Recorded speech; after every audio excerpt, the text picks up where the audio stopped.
Our harmful behaviors are not just random. They're often like a product of our unmet childhood needs. And as a clinical psychologist, over the last 10 years, I found there's 5 trauma-driven behaviors. And in this video, I'm going to talk about this, how to spot them, but also what to do if you spot them. One of the first signs is like sabotaging behavior. So when you're kind of saying, okay, I wanted to achieve this goal, but then somehow along the way you procrastinate, you set obstacles, maybe like you're not following through, just that it's actually not going to happen. And what's happening here is it's almost like preempting, like a sense of failure. And what can you do when this is like happening? It's very important to understand what's actually underneath of that. What kind of like inner voice is speaking in your head? Maybe there's a critic voice saying those things like, okay, you're going to fail, you're going to mess this up, this is not going to work out anyway. So when this is happening, the first step is awareness of that inner critic voice. And then the second step is like addressing this inner critic with a quite nurturing, compassionate approach. Maybe saying like, yeah, I can see where you're coming from. You just want to protect me. You just don't want me to fail. It's okay.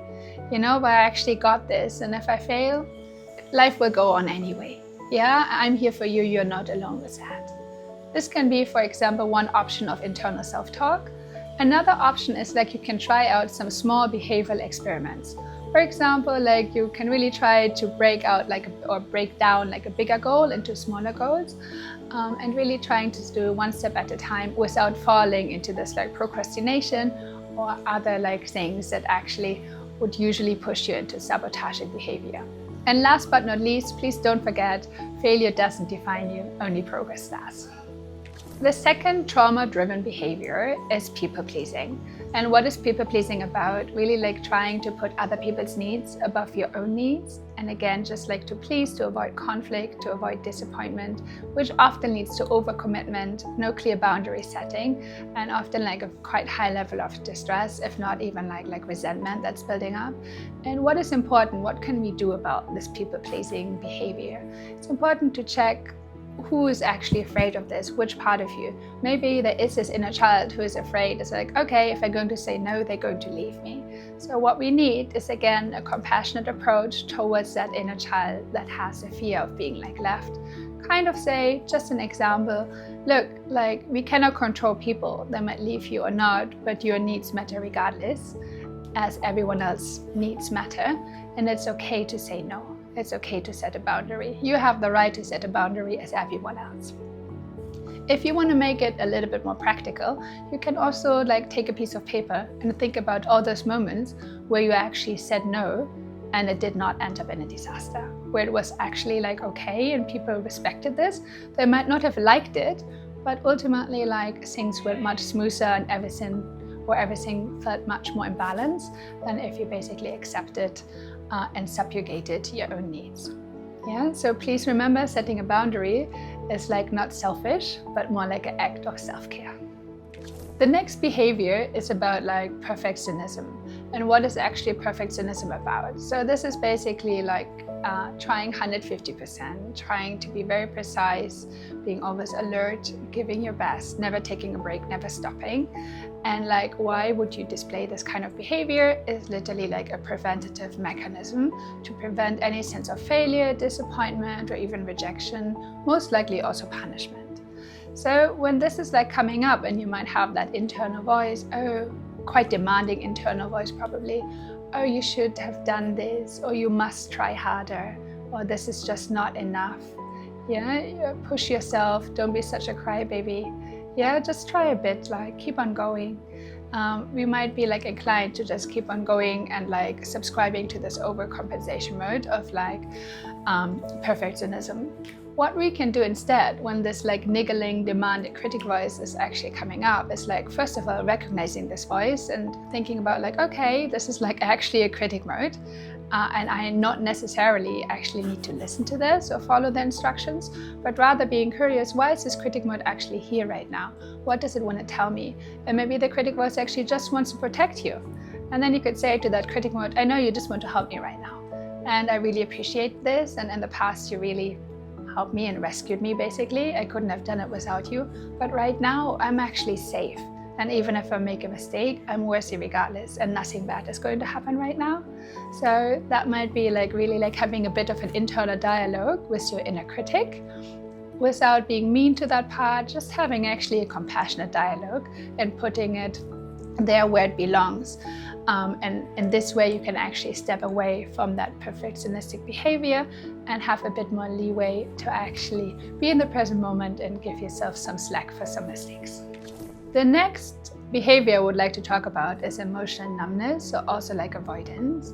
So this is basically when we had no way and no help to actually manage emotions, and all we could do is basically detach from our emotions and turning numb, almost like a dissociative state, not really feeling anymore, kind of being quite flat. So whatever is going to happen, you're a bit of like indifferent or even neutral, and people might even wonder, oh, are you not happy, or are you not anxious?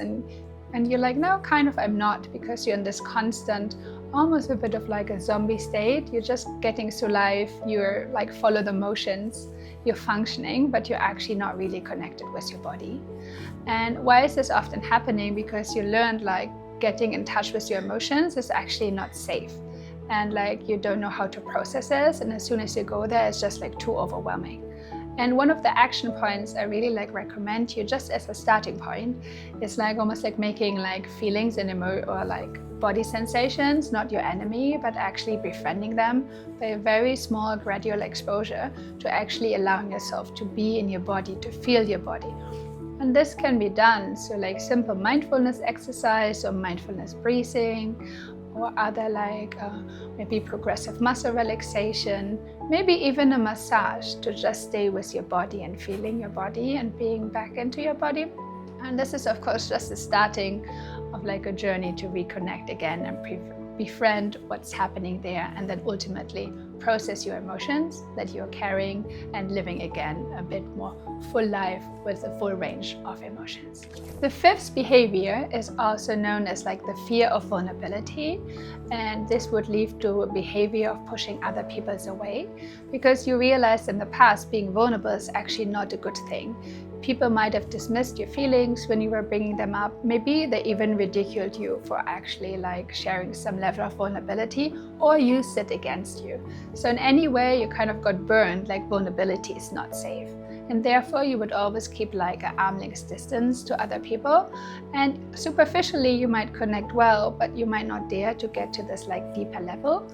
And other people might notice that and maybe even give you that feedback, or like you might realize, oh, why are kind of relationships fading out and not progressing to like the next level. And while this was in the past a very protective mechanism and there's nothing wrong with it, there's still this part of your body that kind of doesn't make the change or like the differentiation, like it's safe right now, or we can at least try to share emotions. And we still like kind of playing in our head like the old narrative, basically being vulnerable is not a good idea. So what can you do when you feel like you display this type of behavior? You can actually really like connect with that part that's just like, yeah, I don't want to go there, this is too much, yeah, I need to stay safe. You can remind that inner child, that traumahood, and basically say like, it's okay, it's different than the past right now, we are safe right now, we can try to trust other people, we can take small steps.